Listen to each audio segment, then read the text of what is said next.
mbokk yi ni nu ko tàmm defee juróom benn weer yu nekk ba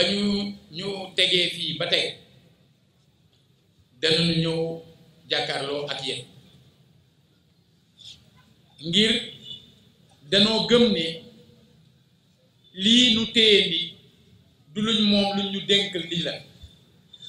kon ñi nga xam ne ñoo jël seen yëf dénkandi la ko dafa am loo leen ameel mooy saa ba saa nga dellu si ci ñoom wax leen ni nga xam ne noonu nga téye yëf yi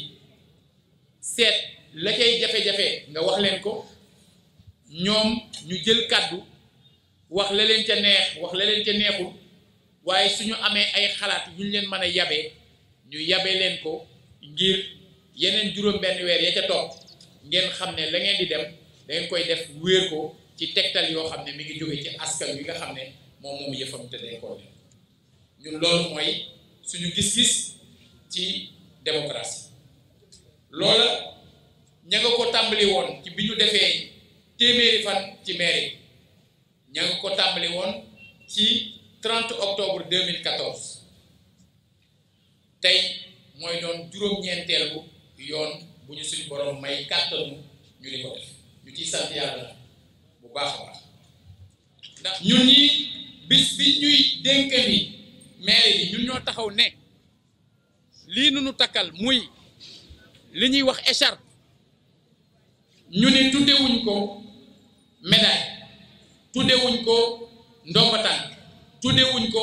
raaya dañ ne laxasaay la ndax dañoo fas yéene doon bàyyi faalu Thiès ngir ñu nangu baat boobu ñu nangul baat boobu ñun ne dañoo fas yéene doon surga Thiès kon lu mel ni lu mu metti ak lu mu diis ñun ñoo fas yéene yenu ko et incha allah fekk suñu borom mi ñuy may dund fekkee ak tal ñu di ko def fii benn direction moo fi am bi may ñëw benn direction moo fi amoon mu tudd direction des services techniques de la ville ça s'appelait direction des services techniques communaux tey dem nañu ba yaatal ko mu am direction boo xam ne mooy toppatoo technique bi mu am direction boo xam ne mooy direction des affaires générales et de l'équipement mu am direction des finances et de la comptabilité ñu am fii direction de la surveillance urbaine et de la citoyenneté ñu jóg fi aussi am direction boo xamante ni mooy toppatoo lu jëm ci affaires sociales lu jëm ci culture ak lu jëm ci sport alors amoon nañ benn direction beneen bu ñu créé boo xam ne moom moo nekkoon di toppatoo affaire coopération planification et développement mais récemment loolu la ñu seetee comme dañu nekk dans un contexte de mise en œuvre du plan de développement de la ville ki nekkoon directeur boobu ñu jël ko def ko secrétaire général adjoint chargé exclusivement de la mise en œuvre du plan de développement de la ville ñi mu nekkaloon ñoom ñu taxawal leen kuréel boo xam ne lépp lu jëm ci suivi évaluation ak planification ñoom ñu nekk ci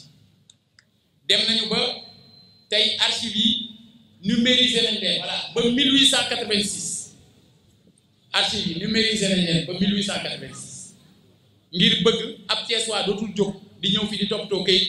ñu naan ko registre bi xottee ko def nañu liggéey bu bari bu jëm ci wàllu administration boobu ak lu jëm ci organisation maintenant wàllu gestion financière am na lu bari lu ñu taxawal pour mobilisation des ressources yéen seen bopp xam ngeen ne marché central ci loxo ville bi la nekkoon nekkatu ci gare routière ci loxo ville bi la nekkoon nekkatu ci marché Moussante ci la nekkoon nekkatu ci marché Grand Thiès ci loxo ville bi la nekkoon nekkatu ci champ de course ci loxo ville bi la nekkoon nekkatu ci alors boo xoolee loolu di nga gis ne kon fii ville bi daan jëlee xéewal bu mu mën a defalee waa Thiès li ñu bëgg lépp nangu nañ ko ci moom te li mu war a defal dëkk bi wàññeekuwul lu muy sotte te nit ñi ci ëpp ñi fay ñu taxe fay ñu impôt kon faw ñun ñu teg ay pexe ngir di mën a taxaw ci yitte yi nga xam ne war na mu jëm ci lenn loo xam ne dafa jëm ci citoyenneté ak bonne gouvernance bi ñu ñëwee yéen xam ngeen ni Sénégal dañuy def premier lundi de chaque mois mu am cérémonie de levée des couleurs à Thiès chaque lundi lay chaque lundi ma nekk fi ma bañ fi nekk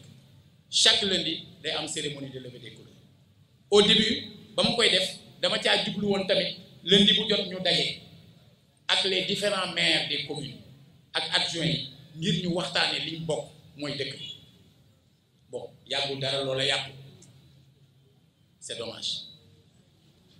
dañu am ambition Thiès set mais en même temps ñu ngi am ambition Thiès set te lu setal dëkk bi amuñu ko ñun benn camion la ñu am benn camion fonctionnel buy jëli mbali way te bis bu ne ñu am entre 180 et 210 tonnes yoo xam ne mbalit chaque jour loolaa waral depuis ay at nii ñu nekk di jóg di dem di lijjanti di toppatoo et le plus souvent ville bi jëndul suñu billet le plus souvent ville bi fayeelu ñu frais d'émission ñuy lijjanti ba bokk ci benn projet boo xam ne ci espace UEMOA bi yëpp juróom-benn dëkk rek ñoo ci bokk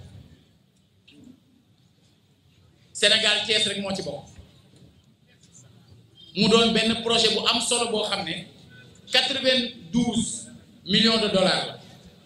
Thiès war cee am 9 milliards de francs CFA